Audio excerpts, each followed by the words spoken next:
एक घर से सास और बहू के झगड़े की काफी देर से आवाज आ रही थी। झगड़े की आवाज इतनी तेज थी कि पड़ोसियों के कान खड़े हो रहे थे। पड़ोसी मजे ले रहे थे। झगड़ा खत्म होते ही बहू किसी काम से बाहर आई तो पड़ोस की एक बूढ़ी औरत आई और बोली, बेटा तेरी सास तो कुतिया का मेल है, अगर ऐसे ही चलता रहा तो तेरा तो जीना हराम हो जाएगा।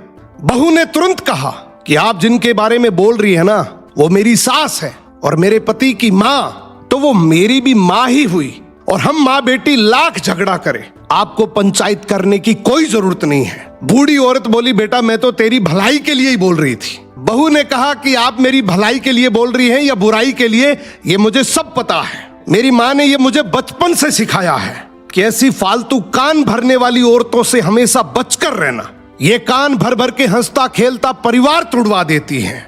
दादी सब समझ गई और बड़बड़ाते हुए वहां से चली गई। अब बहू जैसे ही घर आई अपनी सास को सारी बात बताई।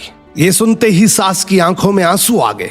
सास ने बहू को गले लगा लिया और रोते हुए बोली कि बेटा मुझे आज विश्वास हो गया कि तू मेरे घर की बहू नहीं बल्कि मेरे घर की लक्ष्मी है, और आज मुझे ये भरोसा हो गया कि तुम मेरे और मेरे बेटे को आराम से संभाल लेगी। अब मुझे कोई चिंता नहीं है। बहू ने भी रोते हुए बस इतना ही कहा कि आप मेरी माँ हैं और माँ से झगड़ा कौन नहीं करता, पर झगड़े का मतलब ये नहीं कि मैं घर की बात बाहर करूं। सो घर की बातें अगर घर में ही रहे तो घर मंदिर है, वरना कान भरने वाले तो हर गली नुक्कड़ पर बैठे हैं जो चुटकियों में एक हंसता खेलता परिवार तोड़ देते हैं।